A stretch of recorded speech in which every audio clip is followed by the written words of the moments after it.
If your ink's too slow and your nib won't flow, here's one of the places that you can go.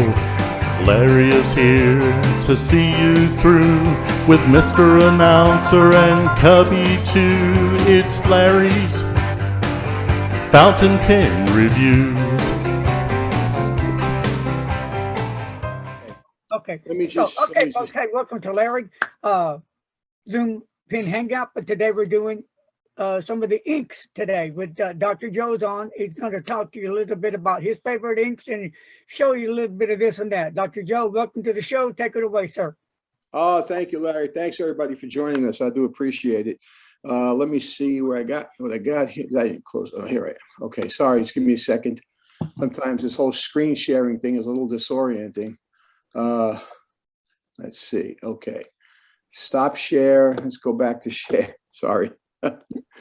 So, can you see that? Yeah. You can see this is World of Inks. Good. So I think everybody knows, it's almost a running joke with me that my favorite ink is Aroshizuku Yamabudo. So that's the first one I'll talk about. And by the way, happy Fountain Pen Day to everybody. Is that today or tomorrow, Larry? Tomorrow, I think, Friday. Okay, well, this is actually a piece I penned using the Aroshizuku Yamabudo in a Sailor Pro Gear with an EF nib. And so this is the ink I love to use, and you'll see why from my days of copper plate script, why I like this particular color ink.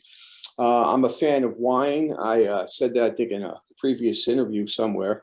And I'm also a sommelier, a level 1 sommelier. Hope to get my level 2 soon. So I love wines and fine food. You can tell by looking at me. So this is the main ink I use in my pens. And as I said, half jokingly, but it's true. Not only do I like the color, but I don't like having to worry about extensive rinses and going with different color inks. If you don't get all the previous ink out, your ink will have a problem. And so I pretty much use Yamabudo exclusively on my pens. And I also am somebody who loves the cartridge converter pens. I know that surprises a lot of people because everybody wants ink capacity. I don't want ink capacity. I want to be able to change that ink out because these are organic dye-based inks. And you don't want them laying around for months and months and months. At least I don't.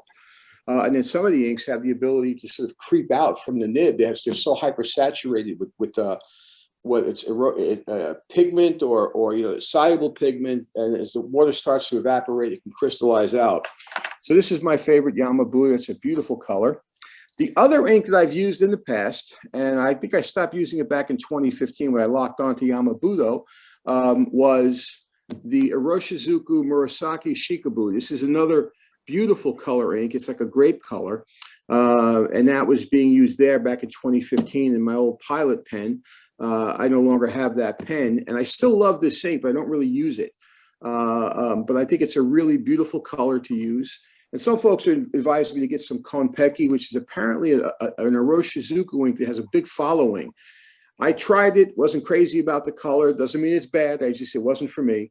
And so if I had to go to a second color where, let's say they stop Yamabudo, I'd go to this particular ink right now. And to show you my dedication to the Yamabudo, are some of you familiar with the fact that Hiroshizuku used to sell sample boxes with 3 different sample size inks? So and I don't know if they do this anymore, Larry, but I forget who I got this from. You can choose the 3 different inks you want to try. And you want to take a guess which 3 inks I tried? Yeah. All 3 Yamabudo. So all right. Pretty much, it goes to show you my my love. I think it's a gorgeous ink. It's got good wettability factors in it. Most of these inks are acidic, but that's not a real big problem for most pens. And this is a joke I showed a long time ago. I keep my inks in a big Gershner & Son machinist chest.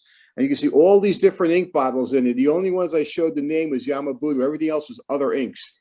And you can see the Murasaki, Shikabu, and the Konpeki in there as well. Yeah. And I've got no problem with Mont Blanc, Royal Blue. I love the color of that. The problem with that and Pelican is that a lot of these inks are not light fast. So if you wrote something in, a Pelican Pelican, whatever that 4001 blue ink, and you left it in sunlight, it would, completely go away after a while. So I like also thinking about light fastness of ink, and honestly, I have no clue whether or not Yamabudo is.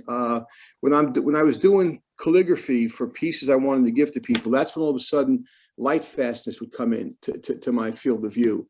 And so a lot of these inks you see up on top, like the one marked 4 or 5, these are all iron gall inks meant for dip pens, not for fountain pens. I'll speak a little bit more about that in a minute, but you can see my 3 boxes of Yamabudo. I keep about 5 or 6 boxes on hand. And that's a beautiful shot of the Yamabudo. You probably can't get enough of it. And then the third ink I wanted to mention for anybody who does dip pen work is the Mccaffrey Red Violet. It's the lower one on the lower left side. This shows you an example of what that looks like. I use this in my dip pens. I wrote this specimen back in 2002. And you can see the beautiful variegation of shading. It's got that Yamabudo wine red color, you know, and very beautiful. The thing about this ink, the pigment in this ink, or the source of the red, believe it or not, is an insect. It's the cochineal beetle carapace, the shell of the insect. And it's one of the oldest reds known to mankind. They just grind it up, and it makes this beautiful, Neil calls it a red violet ink. And so Neil Mccaffrey is a good buddy of mine. And so I used to be on him about, you know, he knew that was my main ink, the one I really loved. I would use that in iron gall inks.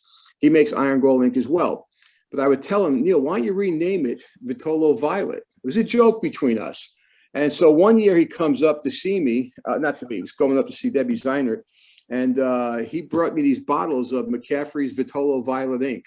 And I thought this is a wonderful, you know, just they're not real inks. He basically diluted it to see if you could use it in fountain pens. I didn't try it in the fountain pen, but it's the same cochineal beetle base. But he just printed out 2 bottles that said Vitolo Violet. It made my entire month, actually. I really appreciated the gesture. But he doesn't sell that, because whenever I post this, I got to be careful. People ask me, where can I get it? It's not for sale. It was just something he did for me. And so those are my 3 top inks. The 2 I mentioned are, you know, the Aroshizukus are obviously both fountain pen inks. And the last one is a dip pen ink. You would not want to use that in a fountain pen. But you can see my connection to that color, because this is where I wrote most of this was one of my main inks for light fast work, either pigmented ink, in other words, like a stick ink, a ground stick ink, or walnut ink. And so what I'm going to briefly do, Larry, and then I'll just ask you some questions. I want to just quickly go through a few different concepts with inks, okay? There's a few different types of, actually several different types of inks. If anybody's interested, there's carbon-based inks. These are carbon pigmented inks. They're mainly made for broad pen work with dip pens and pointed pen work. Then there's the iron gall ink, and there are several examples of that. And I do know that there are iron gall inks supposedly formulated for fountain pens. I know nothing about how they're formulated. The basic chemistry of an iron gall ink, in my opinion, would not do well in a fountain pen. And I'll explain why. But basically what happens is, well, let me get on going. And fountain pen inks, Pelican 4001, Mont Blanc, and the ones I mentioned before. These are different kinds of formulations. The properties of inks: permanence, as I mentioned, archival versus non-archival, light stability, opaque versus transparent. You get that a lot with people for calligraphers. The stick inks are very much, you know, opaque. They don't show things through it. And we also dilute some of the watercolor gouache inks up to write with. The modifiers, I think we spoke, somebody asked me about the last meeting we had. Modifier would be a gum arabic. Some are waterproof for dip pens, Larry, that contain a lacquer that, you know, has a distinctive smell. When you write, it dries. But I wouldn't test the waterproofness of that too much. And then the pH and acidity is a real big concern for some folks, especially with steel dip pens, because it could corrode the nibs and cause premature erosion or acid fatigue. The nib tines will snap off on the pen. It's happened to me a few times. Important properties. Now, I mentioned iron gall ink. The reason I want to go into this is one of the oldest inks that we know of, especially in European work. And so it's referenced back as far back as the 1st century AD. Romans used a form of it. If people think about the Leonardo da Vinci notebooks, where they had that beautiful sepia colored ink, the brownish ink, well, that was actually iron gall. That was not brown in the beginning. It was actually blue-black in the beginning. But because the pigment is iron is subject to oxidation or rust, and the taint changes color and goes from this blue black to a light brown to a brown. The problem is in the presence of water or humidity, they can undergo a reaction to cause free radical damage to the paper. And some of these old master penmen from like the mid 1800s to mid 1900s, they wrote on acid containing paper. And wherever the shades are thick, the iron reacted with the moisture and will literally cut the paper. Those shades are missing now. They're totally cleaved away. And so it's a very beautiful ink to use for dip pen work if you want really, really fine lines. And this is showing you in the upper left-hand corner, you see this, I think it's from Da Vinci's work. That was originally blue-black. Okay. And so what iron gall meant is they had these gallstones. The stones were produced because of a certain type of wasp would lay its eggs just underneath the bark of an oak tree. And in response, the oak would form these balls of what they call, they're just oak galls. And they can contain high levels of tannic acid to try and fight the invasive species. And so they take that, gum arabic, and something called ferrous sulfate. They dissolve it in water. And so it's an iron sulfate that's dissolved in water together with the tannic acid in the gall. They crush those gallstones and they add some gum arabic to it. The pigment does not form until it dries. And so when you write with the pure form of this, it's almost invisible. And as it starts to dry, the blue-black starts to come out because the iron precipitates.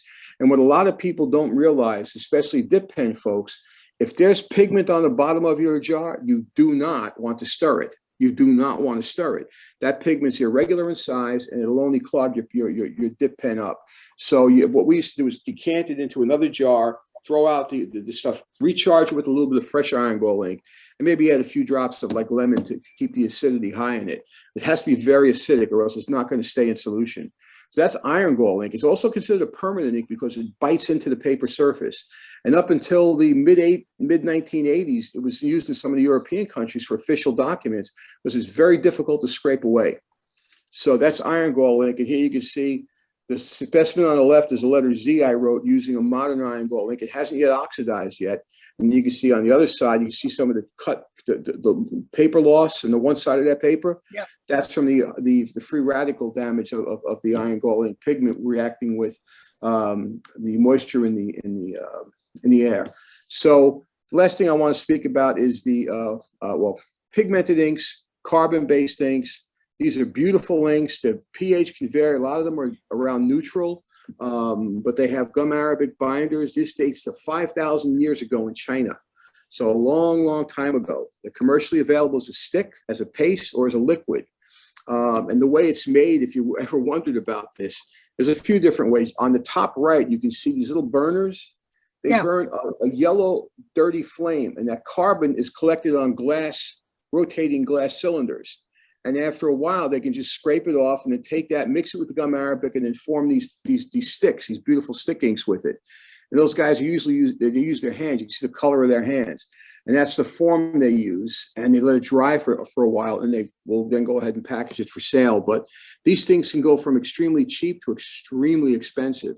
And there's a different way of producing them where they burn carbon-based, like wooden stuff, in chambers, and with little connectors to the next level up in chamber. That goes to another level. The furthest away chamber has the finest soot, and that makes the finest stick inks. But it also is very, very, very expensive. That's the way stick inks are made. And then lastly, with the fountain pen inks, you've got to be able to get these inks through the nib, through the feed, from where it's being stored. You don't want this thing to cake up and give you a problem with your inks. This is just a little thing on how I tell people to check for regular dip pens. Sometimes a slit is off in dip pens, and that can cause a real problem. The last thing I'll talk about, for anybody who's curious about dip pens, you got to prepare the nib, and that's a whole different topic. I got a PDF on how to do that, because most of the nibs either have oil on them or some type of varnish to stop them from oxidizing or rusting. So with that, I'll shut up and take some questions if I didn't put everybody to sleep. Yeah, I got a question on the dip pens. Let's go to dip pens in the ink. You can use a certain iron gall, you're saying, with the dip pens, right? Right. All right. Now, my question is, can you use the glass dip pens in that as well? You know, because the glass dip pens depend upon small capillary action inside the twisted nib, and I've got some beautiful glass dip pens, I wouldn't do it there because if that ink precipitates inside those little capillary areas, it could be hard to get it out. You can't redissolve it. And iron gall inks are not uniform. The pigment that eventually forms is not uniform in size. And if you ever take some at the bottom of the jar and burn it between your fingers, it's sharp. And so it's not the kind of stuff you want to mess with. I don't know how they do it for fountain pens because my exposure to iron gall inks, I would never put in a fountain pen. But I'm not saying the one formulated for fountain pens don't work. I just don't know enough about them. Just because my exposure to the original iron gall inks has been very, very, it makes me very cautious. So don't they make iron gall inks for fountain pens as well? Yeah, I was just saying that, Larry. They do. And I know nothing about their formulation. Iron gall, there's a whole, people have done doctoral dissertations on iron gall inks, you know, but again, the basic chemistry is the iron gall is supposed to be completely in solution, no precipitate, no pigment. And then as it oxidizes, the tannic acid and the ferrous sulfate combine to form what's called a ferrotannate pigment. I think that's the proper term for it. And that precipitates, it comes out of solution. And that's, you can find on the paper, also in the bottom of your jar is mud. Whereas, you know, the stick inks really doesn't do that. The stick inks have a fine particle size. They're kept in suspension in solution because of the gum arabic or whatever gum they put in there to try and keep it, you know, to bind it not only to itself, but also to the paper. If you don't put some type of binder in there and you run your finger across a dried letter, it'll smear right away. Okay. And so, yeah, but they do fabric, they do make it for fountain pens, but I've never looked into the formulation. It's not the acid that's the problem. It's the precipitation of that ink. But they may do something else with that. I don't know. I just know for dip pens, if I was going to do a really important document for somebody or make a certificate, you know, at the time I would only use the, you know, either the stick ink, which you can change the viscosity of that ink, Larry. The more stick you grind for a unit volume of water, the thicker it becomes. So it becomes more viscous. If you want it less viscous, you put less grind into it. And some of these inks can be modified. Some people add water to them to change them. But the Mccaffrey inks, to me, are just beautiful right out of the bottle for dip pen. He does make an iron gall. He makes the red violet, like I said, and that's based on the cochineal beetle. He also makes ones with more sheen to them. And what the trick to getting sheen on an ink, especially for dip pens, is they put, believe it or not, they put sugar into it. And it makes it what they call hygroscopic. And you can actually, or they'll put a lot of gum arabic into it. There are some inks. There's an orange-based stick ink that's in a bottle form that Mike Soul loved to use. And after it dries, you can gently rub your finger over it. It causes a nice little sheen on the top of the shade. Very, very pretty to look at. So how did you get started into the inks? You go ahead. Yeah, Larry, it came because it really came from the world of calligraphy for me. I actually started collecting pens before I became, got into calligraphy. But then when I think I told you I sold this, I had a large collection back then. And it was only me. There was no internet people to talk to anything. And I didn't know that there were pen meets. And so after a while, these pens, I had one of those beautiful Agresti Italian cases filled with pens. And I got, it's just me. And I'm like, I'm not using them. So I sold them all, except for my 149. And, but it was through calligraphy that I got into this. And, because to get those super fine hairlines with the incredible thick shades, you've got to really know how to work the ink. And the people who, there were legendary inks that past masters used. One was Louis Matarazzo, probably the greatest ornamental penman who ever lived. Died around 1911, I think it was. He loved something called Korean stick ink. We actually have some bars of that. There was Del Tisdale was one of the guys who used to go around the country. He's deceased now, and would interview these old, whoever lasted, was still around, the penmen who were trained at this place called the Zenarian College, and ask them questions and buy stuff from them. The other thing there was something called Arnold's ink and Arnold's writing fluid, and we know that was an iron gall based ink, and those would be able to produce some incredibly fine hairlines, and they'll also hold up to shade because as you spread that nib apart, you got to be able to maintain that ink film, because if you don't, it'll go away. The thing will railroad. You've seen people do it with fountain pens, with shading. You know what I mean? It railroads. So it's a very delicate line. I noticed with Mont Blanc's calligraphy 149 pen, the cap is pretty secure. So when I go to unscrew it, just look at any videos of me doing it, there's all this ink on top of the nib because it pulls a slight vacuum as I'm screwing it, and ink creeps out of that. It's just common for that pen. If they didn't have that kind of ink flow, the pen would railroad more, I believe.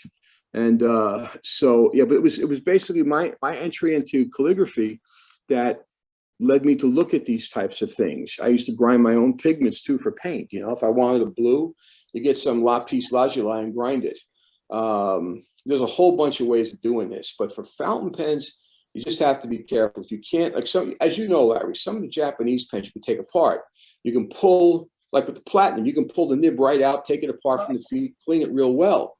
So if I had a pen like that and I wanted to try one of the iron gold inks, I would do it. But for something like a Mont Blanc, it's just, I mean, maybe it'll work perfectly.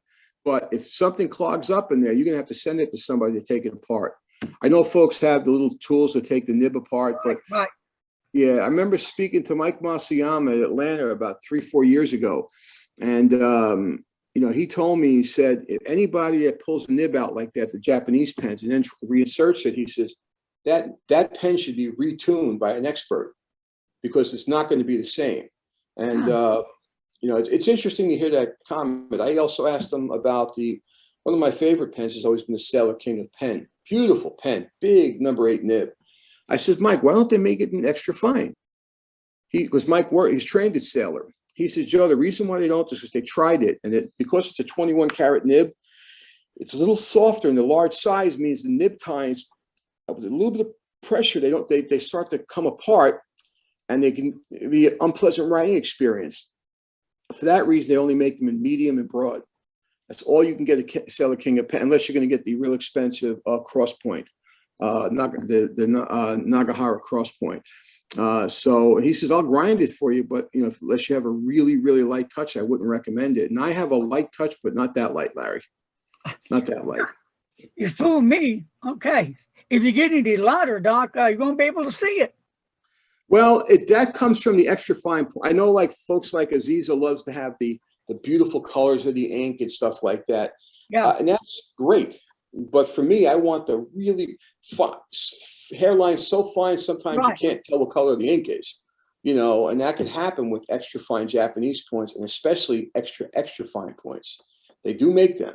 You know, platinum, it's called the UEF, the ultra extra fine. I've got a few of those, but they're less pleasant to write with because they're so pointed, so sharp that unless you have, again, a fine, you know, light touch. And I've gotten lighter. That picture I showed you of the Murasaki Shikabu, that was done in 2015. My touch was a lot heavier then. It's gotten lighter. It's still not as light as it should be. And you speak to calligraphers who do a lot of work with feather pens. You know, the feathers, there's no weight to them. You have to have an extremely light touch to use them. And I find that a little uncomfortable. It's a little too light of a touch for me, you know. But yeah, so it was my introduction into calligraphy. It got me interested in inks and understanding that inks for dip pens and inks for fountain pens, they could be occasionally the same. Like I've used Yamabudo in my dip pen, but you don't want to go the other way and throw something like a pigmented, you know, ink, Higgins Eternal, for example, into a fountain pen. I wouldn't. It's not something I would do. Okay, now here's the last question I want to ask you because I'm interested about it. You talked about the Pelican. Was that the 4001? Was that the one you talked? Okay, now what about that? If you leave it out in light too much, would it lose the color? It's best to keep it in a dark place. Oh, I mean, one of the things, I'm sure any of those, look, I can't speak for all of them, but I do know that I've done, I forget now, it was Mont Blanc Royal Bull or Pelican. It might have been Pelican 4001, but I think they're both about the same. If you had that paper on a windowsill exposed to sunlight, you would start to see it fade over time. It doesn't take a long time to do it, but there are so many different colors of inks. I don't know if that would be true of every color of Pelican ink. I know one of my mentors, Bill Lilly, who passed away recently, he was a script master, and he would basically use Pelican 4001, but Bill would throw so much gum arabic powder into it, Larry, that you couldn't get it to come off the pen. he would dip it into the nib into water first, then into the ink, and then go ahead and try and write with it. I couldn't believe how thick his inks were, and he wasn't putting like liquid gum arabic. He was putting gum arabic powder into it. And it was like viscous, almost like a gel, a soft gel. I couldn't believe it. So. Okay, well, is there anything else you'd like to add?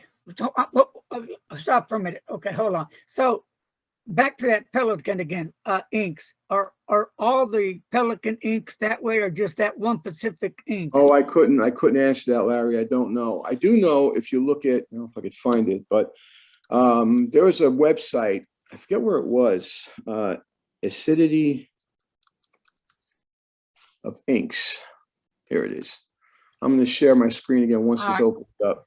That doesn't go to talk about light fastness, all right? It just means that this came from a place called marcuslink.com. It's ink and pens. I'm going to make it real large so you guys can see it. I'm going to go ahead and share my screen now. So this is what I got offline. And you can see where it says pH levels. Now, typically a pH of 7 or 7.2 to 7.4 is pretty much neutral. But if you look at most of these inks, they're all well below 7.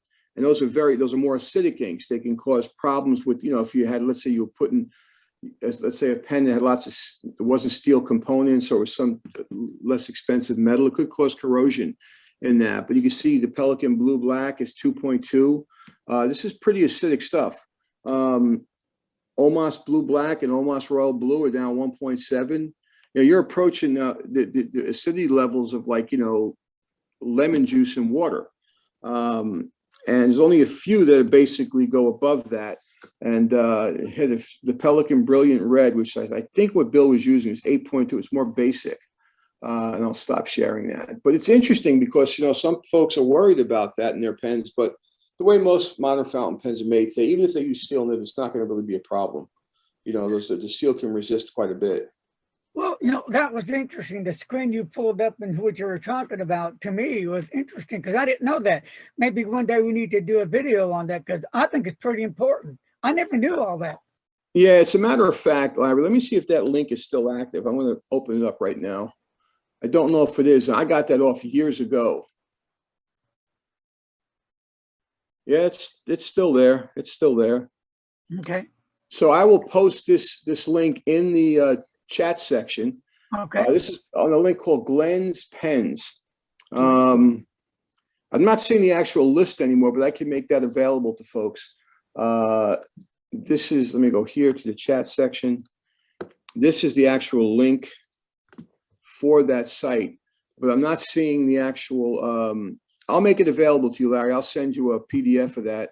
So if anybody's interested, but again, it's not my data. It came from this website that still talks about inks, but it's not showing you that list anymore. I don't think. Yeah, that's, to me, I don't know about anybody else, but that's interesting because I didn't even know that till you just brought it to my attention. I said, wow, okay. So one more last thing before we go is, do different inks cause different problems? Or are they all about the same level? Well, in fountain pens, I think notice from what people you interact with, there are definitely some inks that give you nib creep more than other inks would. I never see that with Yamabudo, but some of the diamine inks, which are beautiful inks, certain colors can creep out and basically evaporate, some evaporation and precipitation of the pigment, I guess, would happen with those types of inks. But problems, I don't know. You should never leave any ink in the fountain pen too long. Let's say I purchased a used pen and they had ink in there, I would go through probably a month or two of just putting warm water into it, letting it sit. I have an ultrasonic bath I use. Yeah, I have it.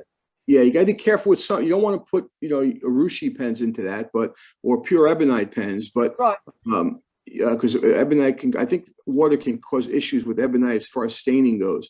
I don't know that for a fact, but if you leave, the ink will start to dry up. Even a non-pigmented organic dye ink, like the Pelican 4001 Blue or the Mont Blanc Royal Blue. If you leave that in the pen long enough, it's amazing how long it takes to get that dried ink out of there. The better way to do it is disassemble the entire pen and let it soak. You know, because it's sometimes difficult, and that is the main reason for my use of Yamabudo. You know, because if there's some dried Yamabudo in there, it might change the ink a little bit, but I try not to let pens go that long before I change them. You know, but I don't really care about the ink volume. You know, if I like to change that out, and I think a nib has to be refreshed every once in a while. You know, and I also use really thin dead brass sheets to go in between the nib kind. Right. Uh-huh. I know it freaks some people out, but I've been doing that for years. If you know what you're doing, it's not a problem.